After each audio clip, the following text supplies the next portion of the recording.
what I feel it's continuing to give me, because here I am, 37 years later, still practicing it,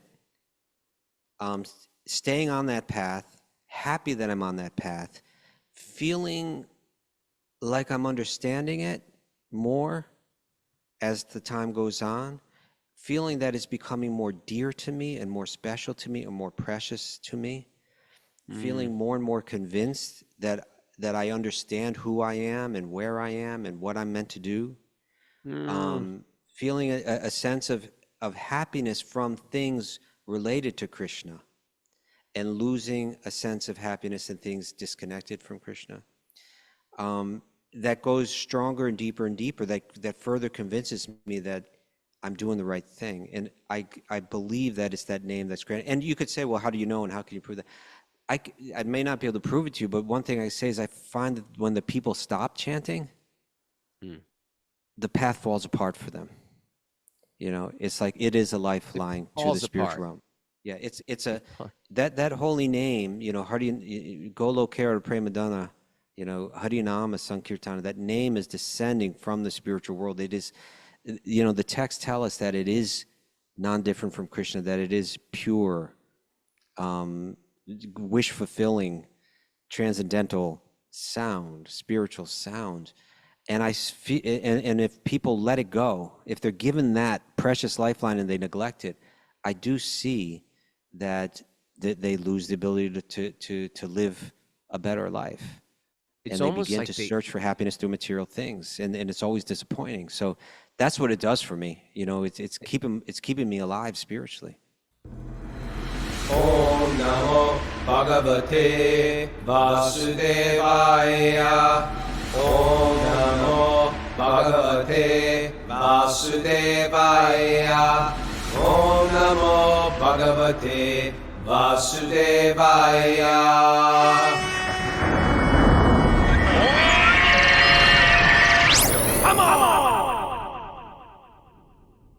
Live from Hastinapur, Delhi, India. This is Wisdom of the Sages, a daily spiritual podcast with your host, Raghunath, and co-host and senior educator at the Bhakti Center in New York City, Kaustubha Das, reporting live from Govardhan Hill. It's Questions and Answers Day. That's the day that we take on questions from our audience, and we got a whole list of them today. I forgot to mention it's episode 1415, and it's November 3rd. Good morning, Kaustubha. How's Govardhan? Lovely, Raghunath. It's always lovely here. Yeah, what a great day yesterday, except for Mara was sick. Yeah. And she sort of like can't figure out why. She like every day we're chanting prayers to Govardhan, and the days we're at Govardhan, she was sick. She's a little sad. No. But she's a little bit on the mend. I, on the other hand, had an ecstatic day at Govardhan Hill, but I'm not going to rub it in. I did too. It was like a 3:30 in the morning parikaram around Govardhan Hill, and then met Satyananda Maharaj and Burijan Prabhu, and it was just boiling over with joy. I also had a similar day. Early in the morning, I went to the roof of the palace, and which has this beautiful view of Govardhan with just like a nonstop huge trail of ecstatic people singing Giriraj's name, singing the name of Govardhan, singing Krishna's name, Radha's name, like millions and millions and millions of pilgrims going around the hill. So you can just it's unbelievable, isn't it? Yeah. And then we had a little Abhishek, yourself and I, with a small group. That was beautiful. And then I went over and caught Vaisheshika Prabhu's class at the palace. Then Tara and I walked around half the hill, ended up the same festival that you were at, but you had just left right as I arrived. That was right at the foot of Govardhan Hill. Beautiful kirtan. Yeah. Krishna Murari Goswami doing all the rituals there, bathing these beautiful Govardhan Shilas. I was given Govardhan stones with turbans on their heads and painted faces. During the Annakut, which is like the big food offering. The goodie festival. I was given the service of taking a chamra, a yak tail whisk, and fanning over the food so that the flies wouldn't land on it. You know? whipping I the think thing that's what around. the yak tail whisk is for, the flies. Yeah, yeah, it's for the bugs. So that was somehow it was sublime doing that. I can't tell you with the kirtan going on. Everybody happy, just like waving this thing to keep the flies out. The food was one of the most wonderful things I've ever done in my entire life. And then just incredibly beautiful kirtan. Well, He was Mara was sick. Because Mara was not feeling well. I did the 3:30 a.m. half a parikram by myself in the pitch, so it's pitch black. But there's so many people out that you don't get lost. It's easy to find your way around, and it was just sublime. charming. Yeah, I got to sing by myself, put my hands in the air, call out to the Lord. It was very, You very do sort love of that. like privately festive. Would other I people mean, there's think you were thousands of crazy? other people around me, but and if you ever think like, well, it's just me in this small town. There's no devotees out there. There was tens of thousands of people walking around Govardhan Hill at 3 in the morning. You are It not was alone. unbelievable. You are not alone. There is a tsunami happening, and we're all part of it.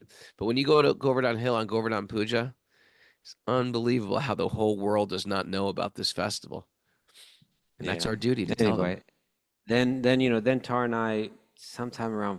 So we left at like 9 a.m. something like that. Yeah. Then we left that feast. So then hours later we ended up at the festival. You were on the other side of Govardhan. Yeah. You participated in that for hours. Then had a big feast. So many wonderful devotees there. Braj Bihari Prabhu were hanging out with him. Veda was there. So many. And then I don't know, about 4 in the afternoon, we took off to do the second half. Blissfully walking. Got to Radha Kund, spent a little time there. Oh, sublime atmosphere. It definitely is Hare Krishna 2.0, where you can actually do the hill in halves.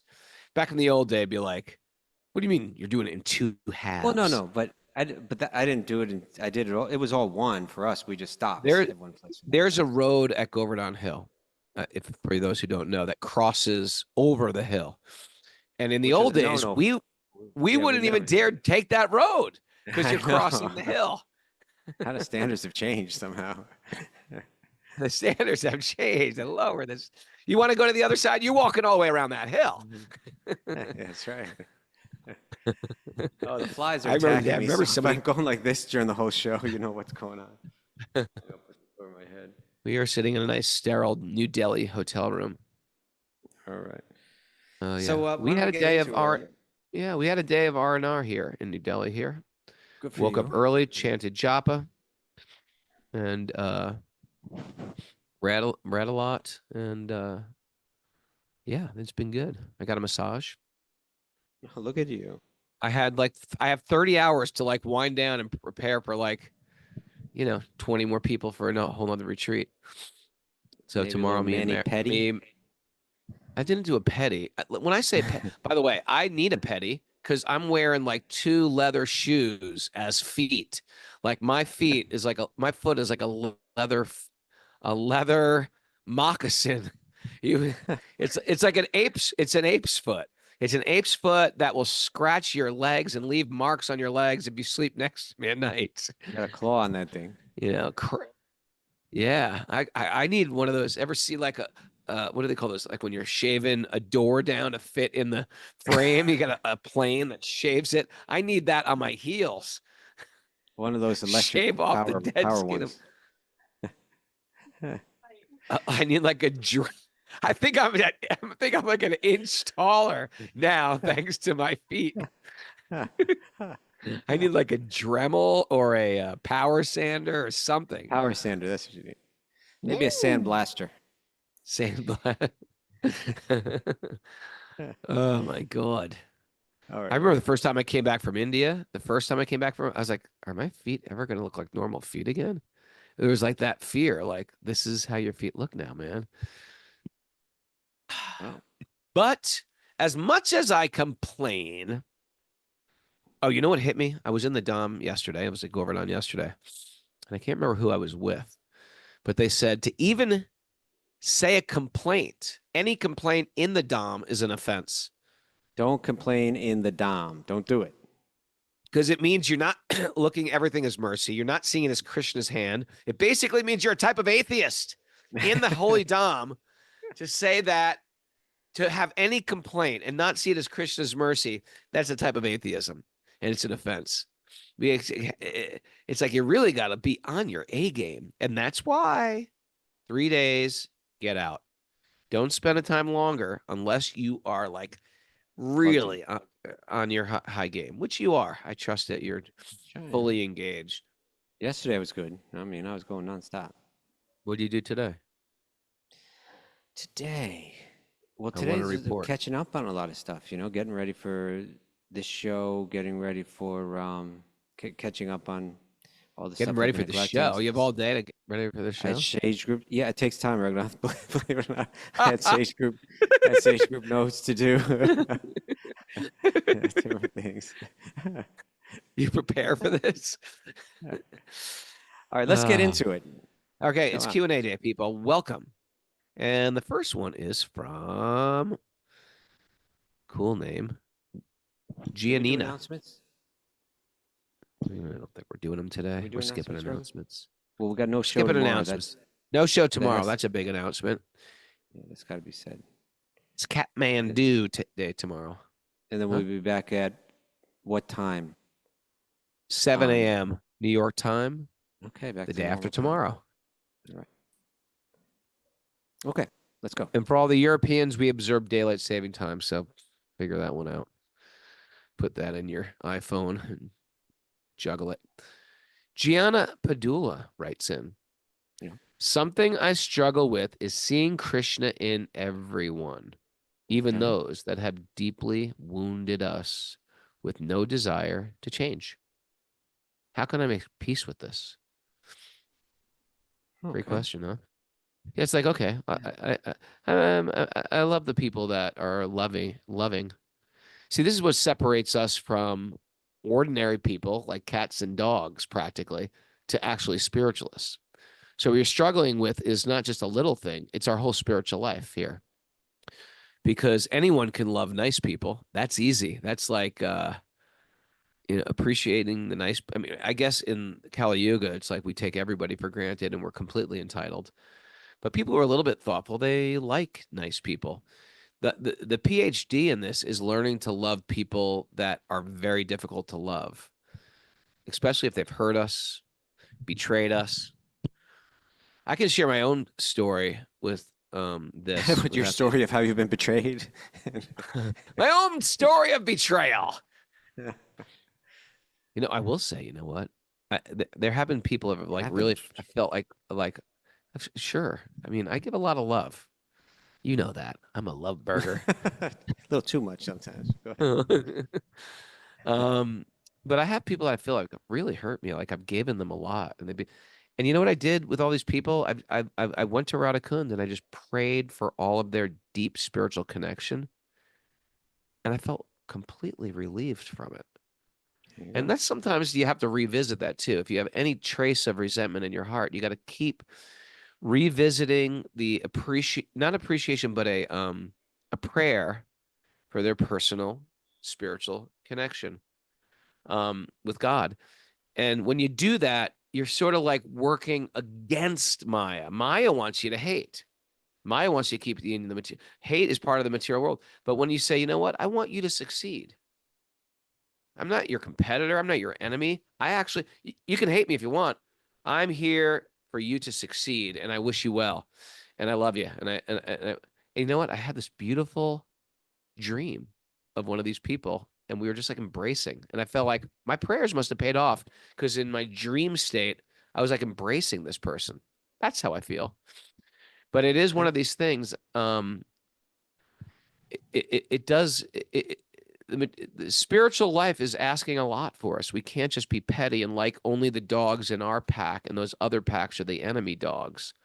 We have to learn to love and appreciate people, and just see that people are just struggling in the material world, and they're just throwing out hate like crazy because people are insecure. So we work. What's this, like Aikido? Someone throws a punch and instead of by punching back, you like move with that punch, So they're gonna hate, you just move back from that hate. You don't hold on to it. They throw the fiery log at you. You don't catch that log. You don't let it burn you, or unless you get caught up in you get consumed by the same fire that they're burning themselves with. Don't fight hate with hate. That's the material cycle. We hate them, them hate us.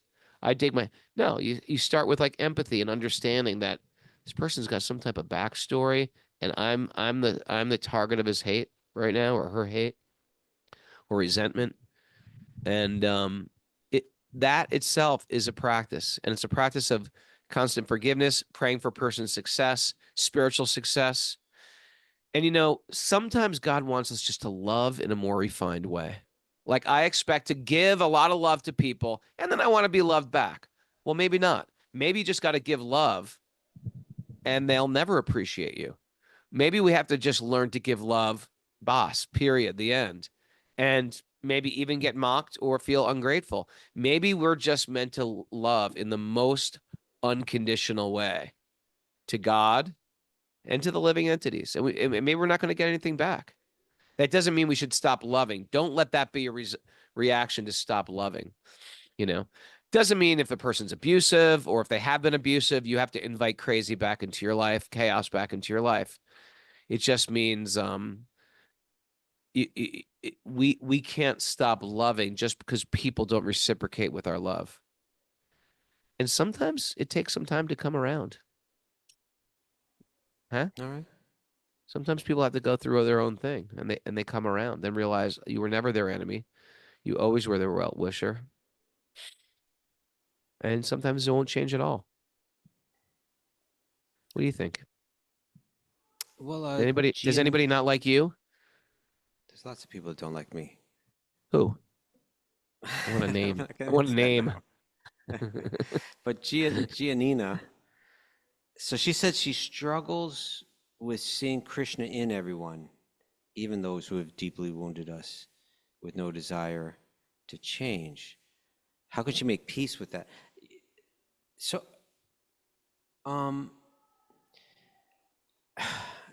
here's the thing. Krishna's hand is in everything in one sense, but he's not directly controlling everything.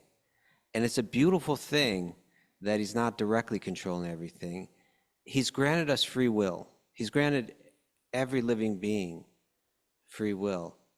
And like the negative side of that is that people will use that free will to exploit. They'll use it callously. They'll use it in ways that will sometimes hurt others. But Yeah. the positive side of that, the pro of that, is that it's free will and only free will that facilitates love, Actual particularly love. divine love. Yeah.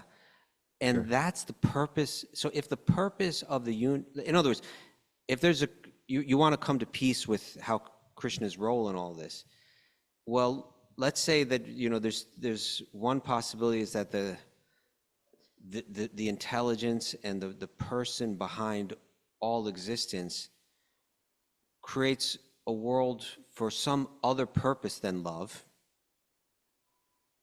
That's the other option. Any other purpose. Right. Or that divine being could create a world for the purpose of divine love. That's great. But if you want that, then you have to accept that everyone's going to have free will, because that's what's going to be required. Right. And then you have to live with that, right? So how do you see Krishna in everyone even when they're acting in ways that may wound others? Is because Krishna's in them, but he's in them as the witness. He's not in them as the controller. Huh. Excuse me. Yeah, he's there he's in everyone, not as their controller. He's in everyone as the witness, and he's hearing their desires and then making arrangements so that they may be able to try to pursue them. Of course, the Upanishads speak of the two birds in the tree. One is eating the fruits of the tree, and the other is witnessing the bird eating the fruits in the tree. So the witness is Krishna in the heart. And the fruit-eating bird, that's us, all of us. And we're battling over those fruits. We're hurting one another over those fruits. We all want Right. the fruits of whether it's wealth or I the want to fruits be of fame or I want to be respect Big or Bird. You want to be Big Bird. It's like a fight. yeah, Who'll be the biggest prestige. bird? Yeah, we're fighting over that. So all along, what is Krishna doing? He's sitting there waiting for us to turn back and not forcing us. He's not forcing the people that are wounding others, and he's not forcing us either. And maybe we're wounding others sometimes too. So Sure. he's given us freedom. We have to accept. Um, he's given us freedom, and part of that freedom is to say, you know what, I want to live independent, so-called independent. I want to at least play with the idea of independence. It's like, if you want that, you can enter into the realm of independence, and everyone else is going to be in that realm. But when you're not revolving around me, you're going to see you're going to bump up against each other. So that's what's happening. So how do you come to peace with it? Just turn to Krishna in your own heart. This is what the sages are doing. They want to realize, this is why they do temple worship. This is why they chant mantras. This is why they do all their rituals. This is why they study these books.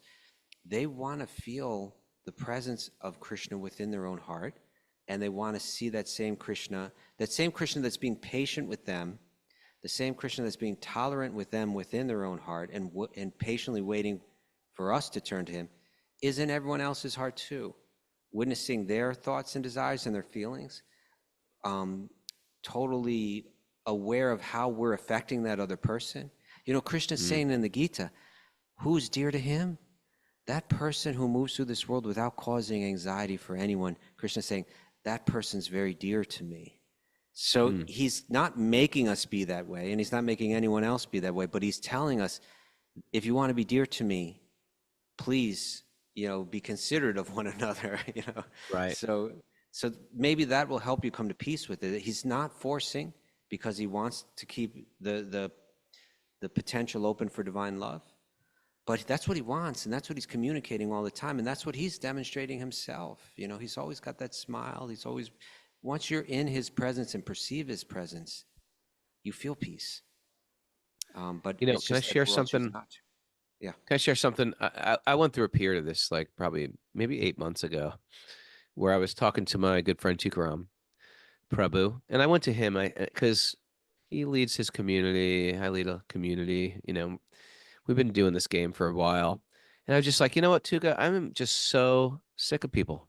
I give a lot of love, and I feel like sometimes people just completely dismiss me, and it's like I've invested so much love. I mean, are people just so like careless that they treat love so cheaply that you just would do that to a person who's invested so much care and concern and blood and sweat and cry with you and laugh with you? It's like I find it shocking. And I just said, I'm just cutting out. I'm just going to keep a smiling distance from everybody and let no one too close. And he gave such sweet, sanguine advice that he was just like, you know what, Raga, we can't do that. He's like, especially as leaders, we just can't do that. We can't let people um, who have like low character just, influence how we're going to act. We always have to be there for people. We always have to love people. And you can be a little bit more select of who you invest a lot of love in and choose people, develop some discernment, people with good character. People with good character don't pull stuff like that. And so you'll have some discernment, but don't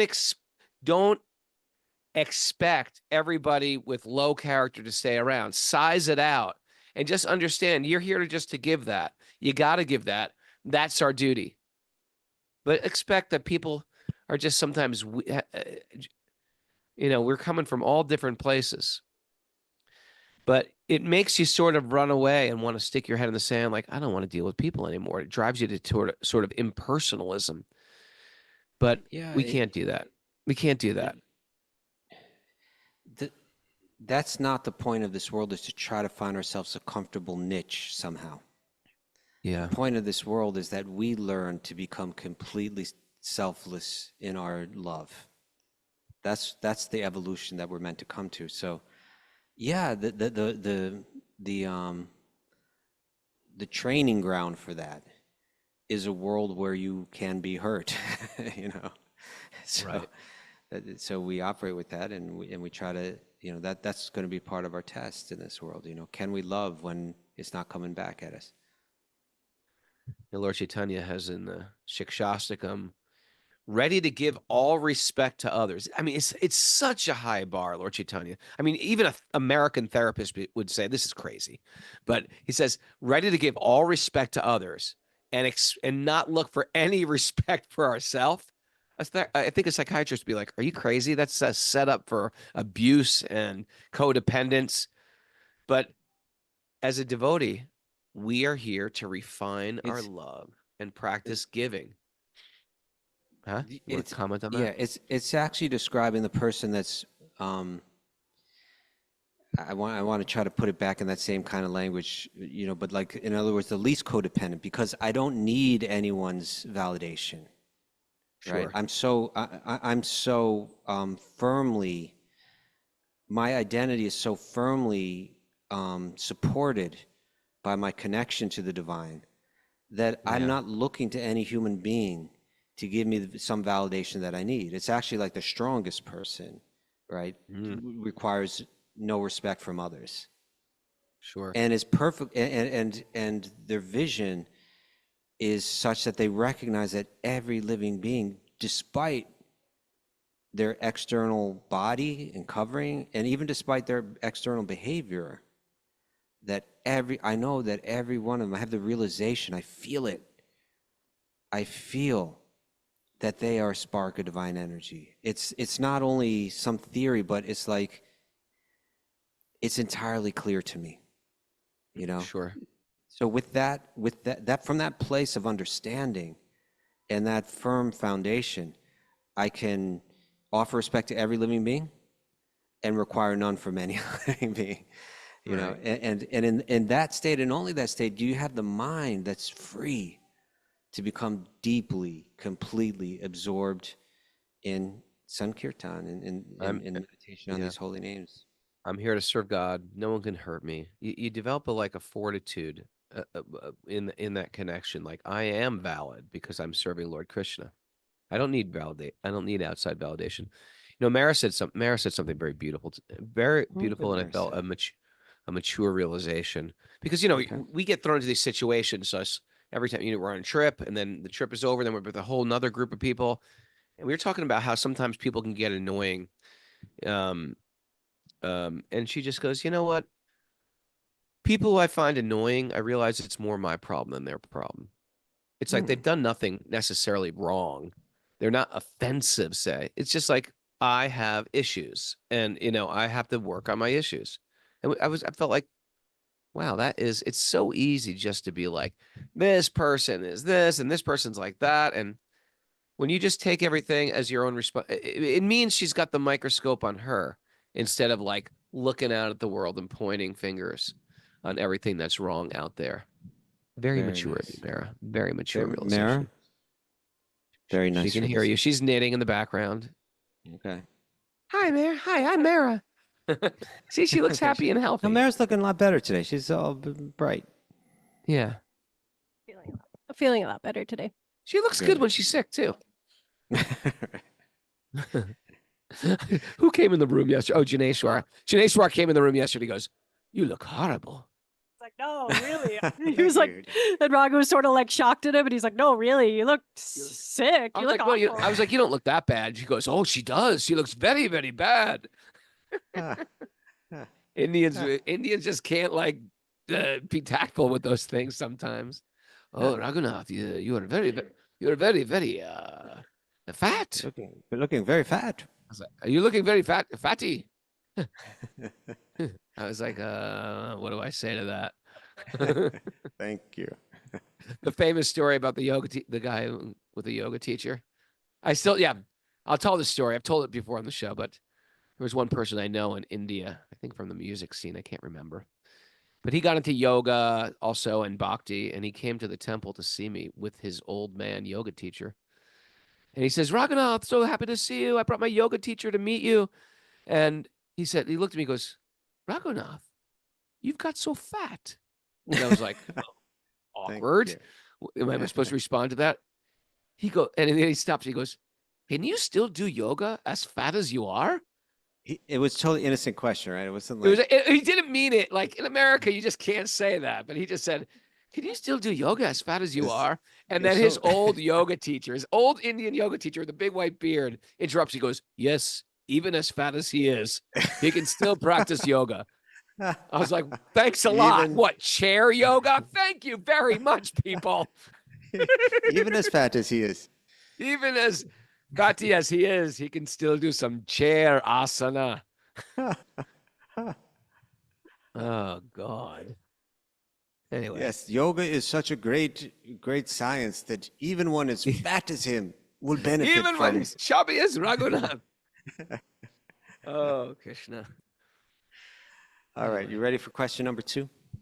Questions. Yeah. This is from Ujval. Oh, no, it's from Aaron Buck. Aaron Buck. I like Aaron Buck. I follow her on Instagram. Hi, Prabhus. I'm wondering what chanting japa does for you. That's a great question. That is a very good question. Like what do we get out of it? I thought that was a good question. I thought it was good. It's just simple. It's like, yeah, what do you get out of it? I feel spiritual. Or I want to hear what you say, and I want you to listen to what I say. You go first. No, you go first. Well, I levitate. I levitate. It's granted me the power of levitation. But only when I do it privately. You'll never know for sure. Well, you know, so what we chant for, we're very clear about what we chant our mantras for.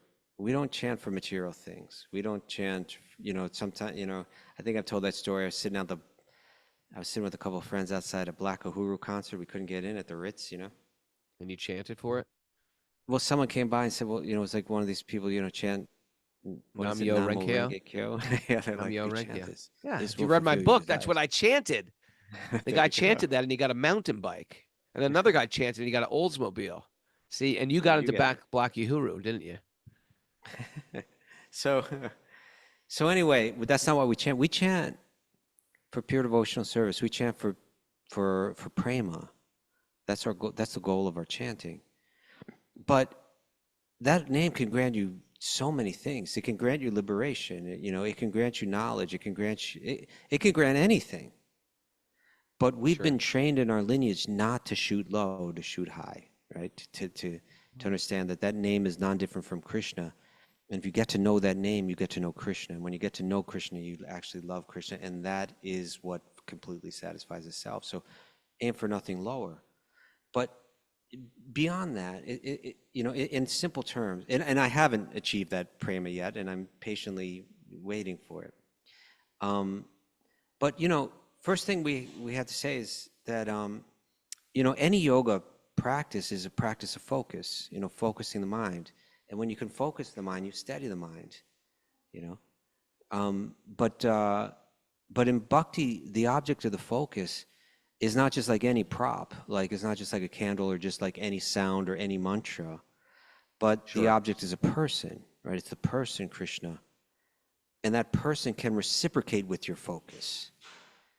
And the way that person reciprocates with your focus when it's done in the mood of devotion is they reciprocate with divine love. Hey, Kusu, you know what? Although your answer is correct, I'm not done with my answer. I'm not done with my answer. Obviously, you're cutting me off. Thank you. Next. Although your answer is like it's got some philosophical stuff. Let me tell you the actual answer. Okay. But what does it do for you? That's what she wants to know. I understand that. So that's exactly where I'm going, and I was just building right up to that before you cut me off. Me and Stu were arguing back and forth. We got to the show back from Verdun. We were arguing. Oh, Raghunath's lagging. I think it's him lagging, not me. Carry this bag for me, please. You're like, no, I'm not carrying this bag. Give me the light one. I was like, here is your service. We were fighting and fighting. And then some guy who listens to the show that we never met before comes down from England and he goes, oh my God, you guys really do this in real life. I thought you were putting on an act for the podcast. He goes, no, this is us all the time. That's it. We're the only real thing on the internet. So when I've told this story before, but like, you know, I had some interest in bhakti. I even chanted a little bit here and there, but I hadn't really fully dedicated myself to it. And then one day I was in the apartment of friends, I was in a friend's apartment, and that friend had invited a speaker to come speak, a devotee to come speak. And there I was sitting with all my friends, who were like all these crazy street kids, and in walks Tamal Krishna Goswami. Boom. And he sits on the Life has floor with changed us. forever. Sat on the floor with us, spoke for about an hour or so, served us prasadam, hand-fed us Isn't it amazing prasadam. that he shows up at that apartment out of all Like places? he was at that point, he was the most influential person in the International Society for Krishna Consciousness. He's with Prabhupada in India, like personally trained by Prabhupada in every activity from cooking to management to everything. He went to everything. court cases to defend Prabhupada. He's done everything. And here he is in the Lower East Side in the midst of the early 80s when everything is like chaos. And there he is, walks into an apartment filled with like 6 dirty teenagers giving light. I mean, giving wild, light dirty teenagers, like giving dangerous, light in a dark place. Harry Krishna. dangerous, dirty teenagers. Yeah, and he sat down and he fed us. He spoke, and then he personally fed us prasadam and fed us more prasadam. And I walked out of that room and onto the sidewalk on Clinton Street and said to myself, that's it. I got to dedicate myself to this. And within a day or 2 or 3, I said, I'm going to chant 16 rounds because that's what these devotees do. I'm going to chant 16 rounds of Maha Mantra. And I'll tell you something. I'll tell you what that holy name did for me. Right off the bat, it gave me faith and it gave me detachment. Like habits that I had and things that I was doing for years, I just dropped them like they were nothing. And I totally, drugs, sex, I just, boom, I'm moving on. We should get devotees in rehab centers teaching, chant the holy name. Yeah. When you get off drugs, you chant the holy name. Yeah. So it was, that was a very profound effect that I felt. And what I feel it's continuing to give me, because here I am, 37 years later, still practicing it, staying on that path, happy that I'm on that path, feeling like I'm understanding it more as the time goes on, feeling that it's becoming more dear to me and more special to me and more precious to me, feeling more and more convinced that I understand who I am and where I am and what I'm meant to do. Feeling a sense of happiness from things related to Krishna and losing a sense of happiness in things disconnected from Krishna. That goes stronger and deeper, that further convinces me that I'm doing the right thing. And I believe that it's that name that's granted. And you could say, well, how do you know and how can you prove that? I may not be able to prove it to you, but one thing I say is I find that when the people stop chanting, the path falls apart for them. It's like it is a lifeline to the spiritual realm. Yeah, it's a that holy name, Golo Kara Premadana, Harinama Sankirtana, that name is descending from the spiritual world. It is, the texts tell us that it is non-different from Krishna, that it is pure, wish-fulfilling, transcendental sound, spiritual sound. And and if people let it go, if they're given that precious lifeline and they neglect it, I do see that they lose the ability to live a better life. It's and they almost begin like to they, search for happiness through material things, and it's always disappointing. So that's what it does for me. It's keeping me alive spiritually.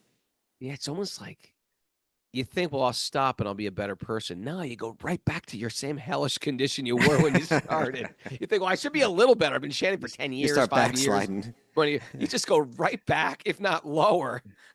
Yeah. Yeah, that's a good answer. That's a good okay, answer. thank you. Now, what does it do for you, Robin? When I do it attentively with the right intention, because there's a lot of times I do 16 rounds where it's just like, it's just sort of like, in my own mental busyness, I'm doing it without focus. But when I'm really focused, I had a nice day chanting today. I can really focus on the holy name. It does something. It gives me like a deep connection for the rest of the day. I can't describe it. It's just like now I feel like, okay, onward. Especially when I get them all done in the morning. Mm. I really feel I really feel a deep connection. It's a transcendental sound. It's not of this world. It's sort of like develops. It's running through your mind. It's like sacred sounds running through your mind. If you think of all the thoughts we have running through our mind, and when you focus in on Krishna, Hare, Rama, when you focus in on those sounds, and now Mm. you're giving a real, at least a committed 2 hours or 1 hour, 10 minutes, commit. That is, you know, 10 minutes less of a bunch of nonsense going through your mind, you Right. know? And that's why being in Vrindavan is so powerful, because the backdrop is everything is Krishna conscious. There's temples everywhere. There's devotees everywhere. There's all these people walking around There's Govardhan Hill right there. You look right, there's Govardhan Hill. You look left, there's like 20 ladies from Delhi going, you know, it's it's like everything is Krishna conscious, no matter where you look.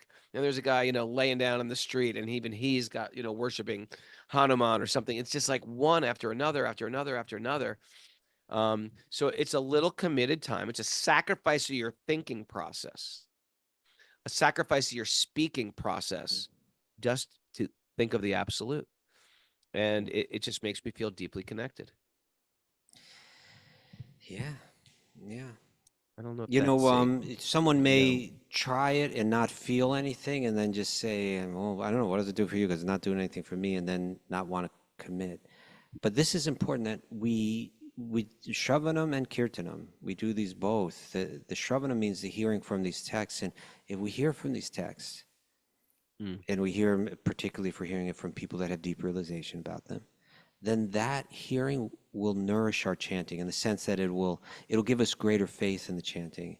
And with greater faith comes greater attention, greater absorption, and with greater absorption comes greater revelation. We feel more from it, we feel more through it. And so many of our great acharyas or great teachers have written about this kind of thing in depth. Of course, Rupa Goswami used the analogy of the jaundice patient, that when you have jaundice, everything tastes bitter, even sugar Yeah. tastes bitter. But the cure is to keep eating the bitter sugar. And as you start to get healthier, that sugar begins to taste sweeter and sweeter and sweeter. So he says the holy name may be bitter to us in the beginning, but if we stick with it, it's going to get sweeter and sweeter. And you got to have that faith. And sometimes you just need to be with devotees to have that faith. And you need to hear from devotees that have realization to have that faith. And you see it in their life. You see how that chanting has made them come alive. And you're like, okay, I'm going to stick with it because they're alive and everybody else I'm looking at is dead. They got no real Yeah. spiritual life in them.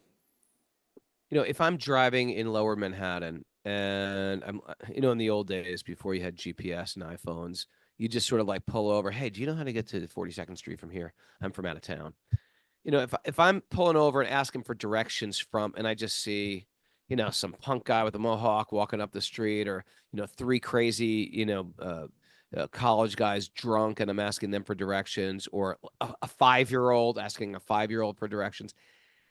It's like all of it's sort of like less believable. Am I going to get pranked? Are they trying to screw with me? Do they even know what they're doing? But if you see something like, wow, there's a high court judge, or there's like a respectable someone who looking a little bit more professional, or a cop that you think, oh, there's a cop. I'll ask a cop. He'll tell me where to go. We have people that are of impeccable character, impeccable. Like not Yeah. just that they're smart. You can get a Harvard professor who's smart, but he may not have impeccable character. Matter of fact, sometimes they're really rascals, right? They have like maybe the lowest character, but impeccable character, completely refined, and incredible intellectuals cannot be purchased. Very often, they renounce the six Goswamis renounced. They're from very, very, wealthy families. They renounce their money. They Yep. can't be purchased. And Yeah. they're telling you, hey, you just move forward. I'm going to tell you what it's going to be like. They're giving you directions of how to go north, how to get uptown, so to speak. And they're explaining what it's like up there. They're explaining what you're going to run into. They're going to tell you, they're going to explain the potholes. They're going to explain the dead ends. Huh? They're going to explain the fast routes, and they're going to show you some scenic routes. And they're going to lay it out. Well, the scenic route, you get to see this, but you miss out on getting there tomorrow. And so these are the people we have walking in front of us, showing the way, holding torches for us. They're not just a bunch of slouches, 5-year-olds, derelicts, drunkards. These guys are of the topmost caliber. When we talk about Vishwanath Chakravarti Thakur, Bhaktisiddhanta Saraswati Thakur, Bhaktivinoda Thakur, Krishnadas Kaviraj, Kavi Karnapur, these guys are like heroes. Come on. I'm with you, Raghunath. And, and I shared this story before once too, but, well, there's kind of two stories. But, once there was a person that eventually became my friend, but he was from another Vaishnava Sampradaya. Okay. And he was speaking, we were introduced to each other. And then he spoke before a crowd of people. And I was sitting right in front of him. And it was funny because he did it once, he did it twice, and I started counting. He kind of, in a sense, disrespected our lineage, like once, twice, three. It was, after he did like after 3 times, the like, 100th that's offense, 4. I cut off his head. That was It's like 5. Jarasandha or Shishupal. I think, if I remember correctly, he did it 11 times. And I was just like, oh man, he just did it again. This is getting so obvious now. Why is he doing this? He knows I'm here. Does he think it's going over my head, or does he know that I'm getting it? Or He's saying it to you. Yeah. Interesting. And so I don't know. Maybe that was some kind of test of our friendship, to start or something. But one of the criticisms that he made was he criticized the idea of chanting a certain number of rounds every day, which is something it's not only part of our lineage. It's when you're initiated into the lineage, you take a vow to do that, right? So it's central to our practice. And not just our practice, it's written in sacred literature that you make a committed amount of time for japa. But his criticism was like, better to just chant like once, but to do it with some real heart, rather than just do it that's so mechanically deep. Yeah, you're such a prophet. Actually, I asked Eddie Stern was like a mutual friend. So later I asked Eddie, what did you think of that as a yoga teacher? Yeah. And as a yoga teacher, he was just like, no, repetition is necessary. It's through repetition that you perfect something. It's like, he had no problem seeing it that way. In any case, the other story I want to tie to that one is that, even though I still chant inattentively, and even though I haven't achieved Krishna Prem, and you could say that you haven't. No. And even though you can, if you did, would you tell us? I probably wouldn't, but I'm telling you the truth. No, you don't know. So we don't know. He could be experiencing Krishna Prema right now. But in any case, even though my chanting could largely be characterized as mechanical, still I had this experience, Raghu, that was somehow very satisfying to me. And that was, one year at Pumpkin Hollow, we used to do these retreats at this center called Pumpkin Hollow, and they had this barn, right? Yeah. And in the that Theosophical barn, Society. Yeah, and in that barn, they did this. Some of the people that were also these are close friends of mine. The whole family, was actually Diana and Shama, who are like wives of our close friends, Jai and Vera. So they were doing like this thing, this breath work kind of like thing. Oh yeah, I did that too. And they were like, "Come on, Kastuba, you should do it." And I'm kind of like, "That's not my thing, man," But it's like when you just like do intense type of breathing, lay on your back, do 30 minutes. Then you scream and you do these different things. Yeah, you do. I would love to see you do that. I'd actually just go there to videotape you doing it. Right. So anyway, I was doing it. I was out of love for them, and they were like, I was probably laying next to you. I did it, but I fell asleep. As soon as I laid down, I was like. Well, that was the thing, because they put you through this intense breathing and screaming and breathing and fast, slow, hold that breath, do this, do that. And it puts you in some kind of other state level of mind. state of mind. Yeah, it brings you to some kind of unique, different state of mind. And in that state of mind, I was lying there. You were sleeping, and I was lying there, not even knowing where I was practically. And I think a lot of time had passed, although it's not clear to me. But then at a certain point, I realized that the whole time, the holy name has been running through my mind. And I thought, even if even if the majority of my daily japa has been mechanical, because I'm so distracted, because I haven't let go of all my material attachments, because I haven't learned to associate showing respect to every living entity in the world, because I haven't let go of the need to be respected by others, because I haven't learned tolerance and humility, I've been chanting mechanically. But even still, that regular, constant, day by day, 2 hours of chanting that mantra, it was like the vibration is inside me somehow. And that's, to me, I was really happy about that, like without my trying to go there, it was going on in me without me even knowing. And we hear like the stories of the great saints, like they say, the chanting is inside me. It's like my body is vibrating this mantra, They're probably aware of it. You're transforming the blood cells. Yeah, that's right. You're transforming every cell in the body is being vibrating that vibration. I'm going to continue to do this, It's 6:26 here in Delhi. We don't have time for another question, Mr. Kastuba. All right. But you know who's here? Gandharvika Giridhari. Gandharvika Giridhari's there? I thought she was not back in the here States with by now. me. She's back. Oh, I see. Gandharvika, how are you? Let's just bring her on. We had a great time with her. Oh, my humble obeisances, Prabhuji's. Look at Sorry, her. What a great pleasure was to travel with her, huh? Yeah, talk about someone with a taste for the holy name. You saw, I posted, I don't know if you saw, Raghunath, but I posted something with her chanting kirtan. I don't follow you. Okay. but I said she's quickly becoming one of my favorite singers, because not only does she have the voice, which she definitely does, but she's got a taste for the holy name. A real taste. I'm really sick of these people that sort of like we get into bhakti and they become more advanced than me, and they get more advanced than me. I'm sick of these people. I'm sick of it. Okay, Gandharvika, you say something. How was your trip? No, any taste of bhakti I have is because of you two Prabhuji's and this incredible community. It wouldn't be possible without this community. It really, you have like thrown like a flamethrower on any little practice that I've had before coming. Burnt it out.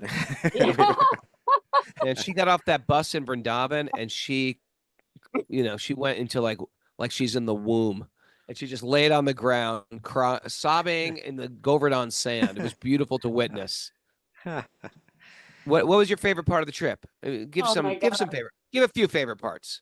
Oh my God. Okay. Well,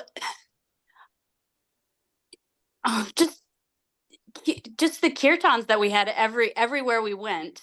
We had service. And everybody as a group was just collectively praying to, be of service and to have entry into Vrindavan. And it was all just sort of building to Vrindavan. And, finally getting to be there and just, I just wanted to thank Giriraj, because, I never know if I'm ever going to be there again. And it's just such a privilege to be able to go there and to try to be of service there. You never know. Yeah. So I was just so grateful to be there, and especially with my teachers, and just amazing people, and hearing from you all, and hearing from Sachinandana Swami, and Katie Wyckoff and I, on our last day, we got to offer Dandavat Parikram to Radhakund, which that's right. They woke up early, went to Radhakund and Shamakund, and did Dandavat Parikram around there. Yep. Want to share your experience? It was incredible. Dandavat Parikram is when you bow down, get up, bow down, get up, bow down, get up. So it's sort of like a full contact prayer. We arrived there early, and this Baba and this Baba saw us because we were going to the Shiva temple to start there, to offer dandavats and go there first. And this Baba came and he pulled us to Radhakund. He found us a stone. He did all this mantra and puja for us, didn't ask for any money, and wrapped the stones that we used to offer parikram, like as our marker, and like pat us on the head. And we never saw him again. I don't know what happened. That was Lord Shiva. For him after. That was Could have been no Lord idea. Shiva himself.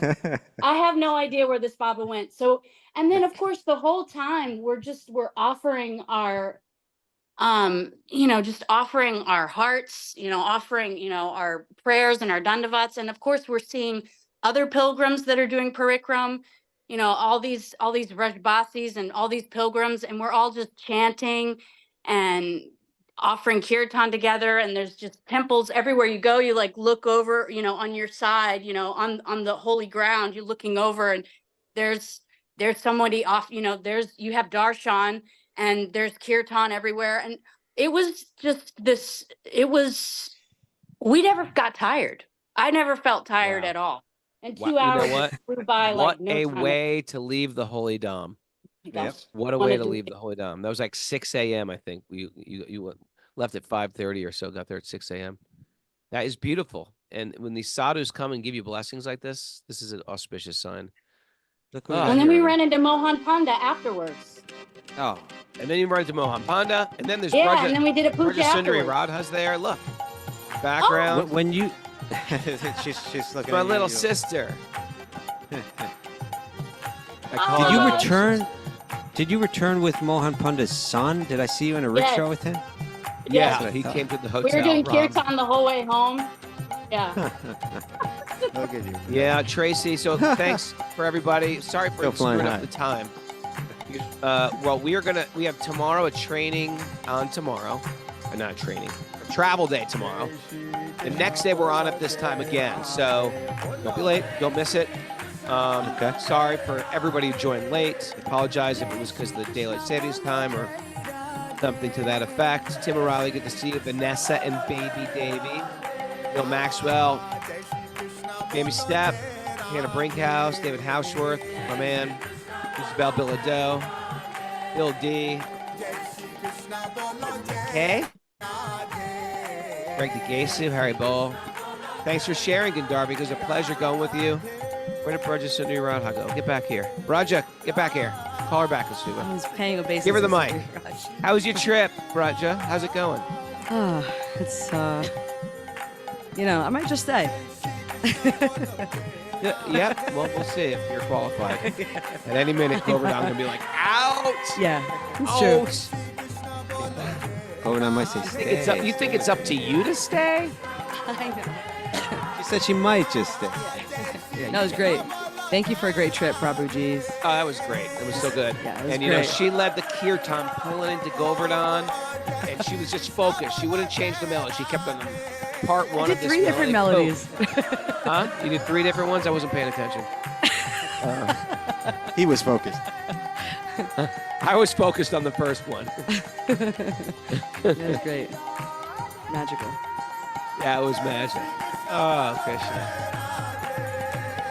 All right, Bubba, you get some more rest. Hey, get your mani, get your petty. Take care of the petty, especially. You need that. They're not paying Is there for anybody there toenails, that's willing man. to do They it? They are shaving off my leather heels. I'm gonna get at least Maybe half maybe inch some of those shorter. explosives that they're blowing off could take care of it. God, they're dropping bombs. Aren't fireworks illegal here?